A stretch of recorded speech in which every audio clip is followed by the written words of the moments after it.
Hey guys, my name is Kayla Rain, and today I'm doing a massive book haul that is brought to you by some impulse buying issues and a healthy dose of shame. I have 20 books in my haul. I'll be honest, I didn't include all the ones that I bought because I was like, I'm just going to split this up into 2 different book hauls because that is way too massive. So be looking forward to another one in the future because I have a problem. But let's just jump into the books that I bought, and I'll just give a quick synopsis of it from what I know, because some books I was just like, ooh, pretty, and yep, that is a problem too. So the first book that I'm going to be showing you guys is Brave Story by Mayuki Miyabe, and it is translated by Alexander O. Smith. And I just picked this up because it is apparently a really whimsical, awesome story about a boy who goes into kind of this parallel universe where he just goes on this really epic adventure. And there are so few books in my library that are translated from a different language, so I just wanted to add another one to my library and get to reading that. And then I picked up Rose Under Fire by Elizabeth Vine, and this is a companion novel to Codename Verity, which I buddy read quite a while ago with Brianna from Little Library, and it was really good, so I definitely wanted to check this one out, but I've shamefully not read it yet, even though I picked it up immediately after finishing that to read, and I just haven't yet. And while I was browsing my local used bookstore, I picked up Silent Spring by Rachel Carson.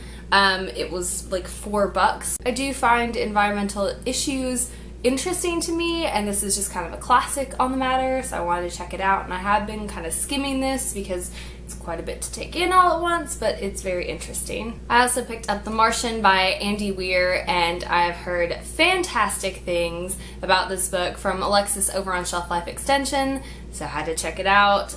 She just had really great things to say about it, and I wanted to check it out, and it just seems like a subject that I would not typically go for because, I'll be honest, I'm not really a space type person. Not my favorite thing. I do enjoy it, but it's not something that I usually reach for, so I think this will be an interesting read for me because it is kind of out of my comfort zone for reading. I also picked up The Lowland by Jhumpa Lahiri. I wanted to read more of her work because I remember reading quite a bit of her writing in one of my college lit classes, and I just saw this and was like, yeah, okay, I'll pick it up. I enjoyed what I read before, and I really need to read some adult books, so I figured this would be a good thing to have on hand when I'm feeling that genre. And because I believe in dreams and happiness and unicorns and rainbows, of course, I had to pick up The Never-Ending Story by Michael Ende.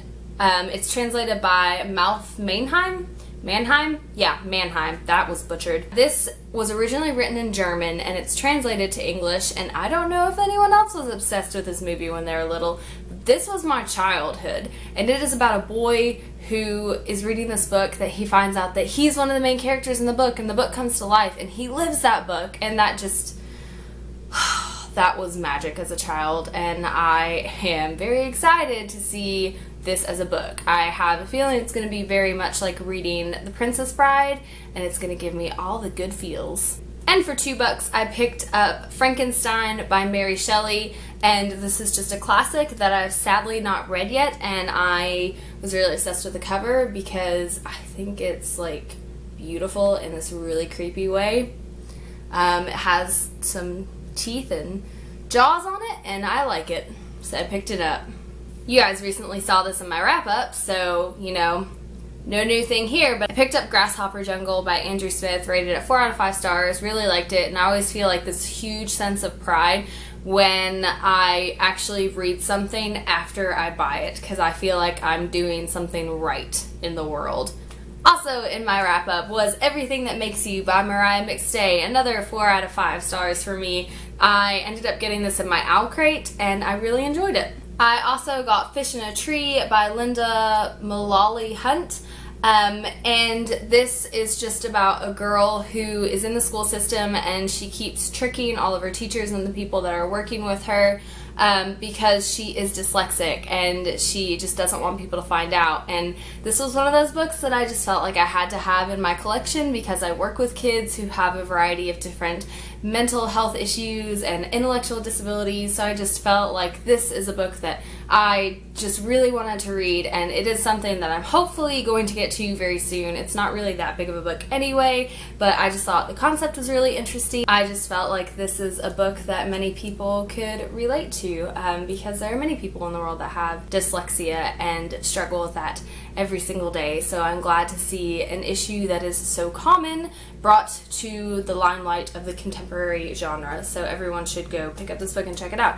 even though I haven't read it yet, so I can't really recommend it, but do it anyway. And because my Barnes & Noble is the devil and has like the Isle of Doom for book readers with all the bargain price books, I went ahead and picked up The Signature of All Things by Elizabeth Gilbert, and this is about a woman in the 20s, I believe, who is a botanist, and it's a very male-dominated field, so it kind of has some feminist issues that she's dealing with and everything, and this was also recommended by Mike over from Slice of Mike, so I felt like I had to get it because it was in the bargain area, and feminism, and plants, and Mike, and yep. No explanation needed. This is Fangirl by Rainbow Rowell, the special collector's edition, and I needed to have it. Look at how beautiful it is. And I've also already kind of hauled this one. This is Magonia by Maria Devana Headley. Found the dust cover. Woo! And I got this in my owl crate. Still have not read it yet. Still looking forward to it though. I'm really hoping it's good. Keep hearing mixed reviews, most of them not so great, but I am going to try to go into this with a very open mind. Get another wrap-up book. So I'm actually doing pretty good with reading some of the books that I'm getting as I procure them. I'm actually reading them, which is good. But this is This One Summer by Jillian Tamaki and Mariko Tamaki. Yes. And it is a graphic novel that deals with some contemporary issues. So good, guys. It is not a happy feel-good book, but it's something that I feel like would be very satisfying to read in the summer because the setting is in the summer at a beach house, and it's good. Because I'm a sucker for fantastic covers, middle grade books, and anything that kind of deals with boarding schools, I picked up The Mysterious Benedict Society by Trenton Lee Stewart. And it has a really awesome cover, and then I found out it was a trilogy, so I went and bought The Mysterious Benedict Society and The Perilous Journey, equally awesome cover, and The Mysterious Benedict Society and The Prisoner's Dilemma, all by the same author, and to my understanding it is a book trilogy about these kids that are selected to go to a special school because they have talents for solving these puzzles, and it's kind of a series of unfortunate events-esque and interesting and has quirky characters, and it's just these kids kind of working together. It seems like a really fun trilogy, and it's middle grade, so they should be pretty easy to just knock right out.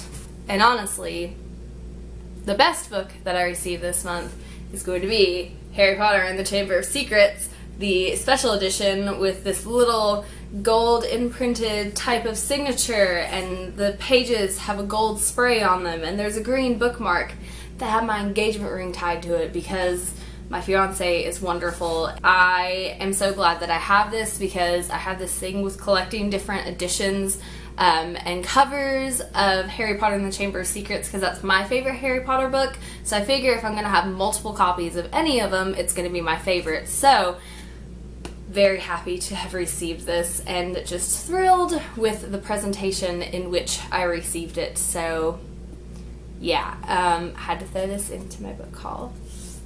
And then I got two books that aren't reading books, but they are books. And the first one is the Mindfulness Coloring Book, Anti-Stress Art Therapy for Busy People by Emma Ferrerens.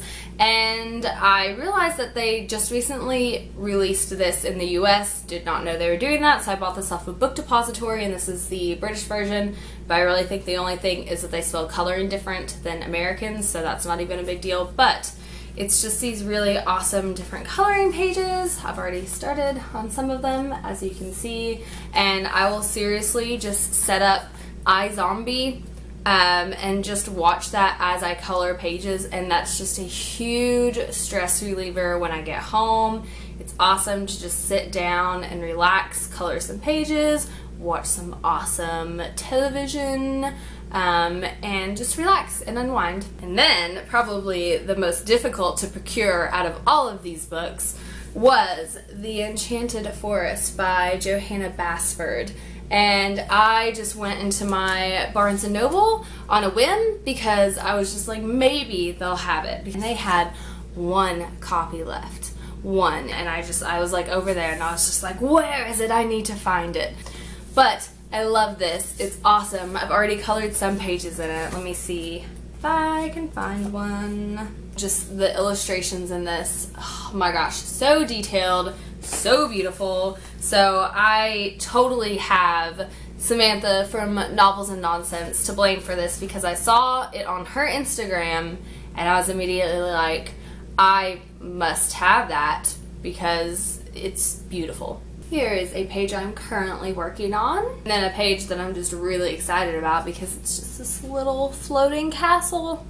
Yeah, that has been it for this video, guys. I'm not trying to brag or anything about the books that I bought. I just want to share them with you. I love watching book hauls. I think they're super awesome, and it always kind of gives me ideas for new books that I can buy, which is probably not a good thing because I really don't need to be buying more books. Obviously, from the amount of books I just bought, you can see that. But yeah, just thought I'd share that. As always, guys, thank you so much for watching. Stay weird. Thank God there weren't any children there because what a horrific experience for them. It's not really floating, it's actually on a mushroom, but it's just beautiful and whimsical. Maybe I should just edit this out.